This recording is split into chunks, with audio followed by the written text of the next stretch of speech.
आज भाजपा यानी भारतीय जनता पार्टी का 42वां स्थापना दिवस है। भाजपा कार्यकर्ता इसे लेकर जश्न मना रहे हैं। बात 1980 की है। देश में आम चुनाव हुए। कांग्रेस ने सबसे ज्यादा 353 सीटों पर जीत हासिल की।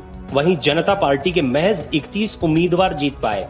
ये जनता पार्टी 3 साल पहले यानी 1977 में भारी बहुमत के साथ सत्ता में आई थी। चुनाव में मिली हार के बाद जनता पार्टी के नेताओं ने समीक्षा की। राष्ट्रीय कार्यकारिणी ने इस हार के पीछे नेताओं की दोहरी भूमिका को जिम्मेदार ठहराया। दरअसल आपातकाल के दौर में कई विपक्षी पार्टियों के विलय से बनी ये पार्टी विचारधारा के द्वंद्व में फंस गई थी। समाजवादी धड़े के नेता जनसंघ के नेताओं की दोहरी भूमिका पर बैन लगाने की मांग कर रहे थे। ऐसा हुआ भी। कहा गया कि जनता पार्टी के नेता या तो राष्ट्रीय स्वयंसेवक संघ यानी आरएसएस में रहें या फिर पार्टी के लिए काम करें। दोनों में से किसी एक काम का चुनाव करना होगा। इस बैन का नतीजा ये रहा कि भारतीय जनसंघ के नेता जनता पार्टी से अलग हो गए। 6 अप्रैल 1980 को इन नेताओं ने भारतीय जनता पार्टी के नाम से नए राजनीतिक संगठन का गठन किया। यहीं से भाजपा का आगाज हुआ। अटल बिहारी वाजपेयी नई पार्टी के संस्थापक अध्यक्ष चुने गए। 31 अक्टूबर 1984 को देश के प्रधानमंत्री इंदिरा गांधी की हत्या हो गई। देश भर में बवाल होने लगा। कांग्रेस ने तुरंत चुनाव कराने का फैसला किया। 1984 आम चुनाव में पहली बार भारतीय जनता पार्टी ने हिस्सा लिया। चुनाव में कांग्रेस की आंधी चली। सहानुभूति लहर में कांग्रेस के 404 प्रत्याशी चुनाव जीत गए। पहली बार चुनाव लड़ने वाली भारतीय जनता पार्टी यानी भाजपा के खाते में सिर्फ 2 सीटें आईं। तब प्रधानमंत्री राजीव गांधी ने इसका मजाक भी बनाया था। कहा था, हम 2 हमारे 2। उनका ये कटाक्ष पार्टी अध्यक्ष अटल बिहारी वाजपेयी, लालकृष्ण आडवाणी और भाजपा के 2 सांसदों पर था। कांग्रेस की लहर में भी भाजपा को जीत दिलाने वाले डॉक्टर ए.के. पटेल और चंदू पतला जंग रेड्डी थे। पटेल गुजरात की मेहसाणा सीट से जीते थे, जबकि चंदू पतला रेड्डी आंध्र प्रदेश की हनमकोंडा सीट से सांसद बने थे। आइए दोनों के बारे में जानते हैं। Doctor A K. Patel MBBS doctor जिन्होंने राजनीति में कदम रखा था। पिता का नाम कालिदास पटेल था। डॉक्टर पटेल का जन्म 1 जुलाई 1931 को मेहसाणा में हुआ था। वो गुजरात के बड़े डॉक्टरों में शुमार थे। 1975 से लेकर 1984 तक वो गुजरात विधानसभा के सदस्य रहे। 1977 में उन्हें गुजरात भारतीय जनसंघ का अध्यक्ष बनाया गया। 1984 में वो भाजपा के प्रदेश अध्यक्ष बनाए गए। कांग्रेस की आंधी के बीच भी 1984 में पहली बार मेहसाणा से लोकसभा चुनाव जीतकर वो सांसद बने। इसके बाद लगातार 5 बार सांसद रहे। 1998 में जब भाजपा की सरकार बनी तो उन्हें केंद्रीय मंत्री भी बनाया गया।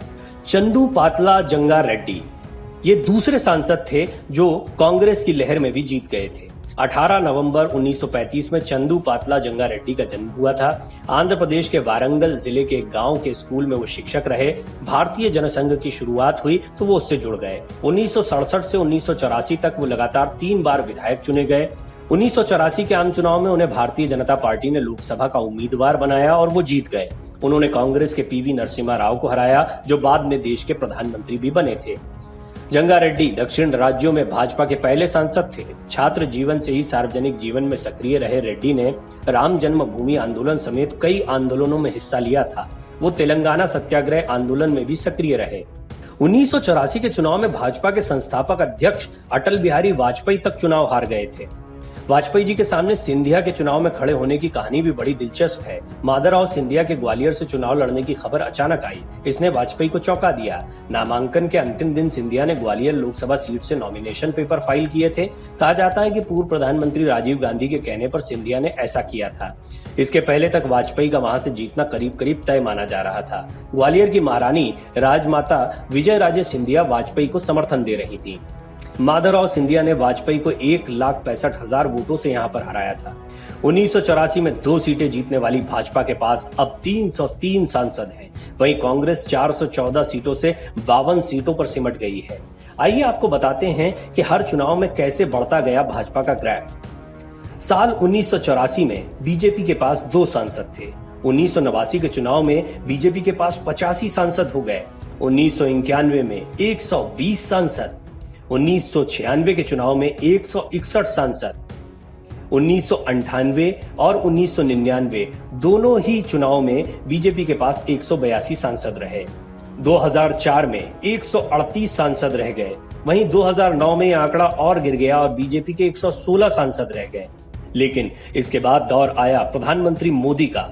2014 के चुनाव में अभूतपूर्व सफलता बीजेपी को मिली और 282 सांसद संसद में जीत कर आए। इसके बाद 2019 में यह आंकड़ा और बढ़ा और 303 सांसद बीजेपी ने जीते।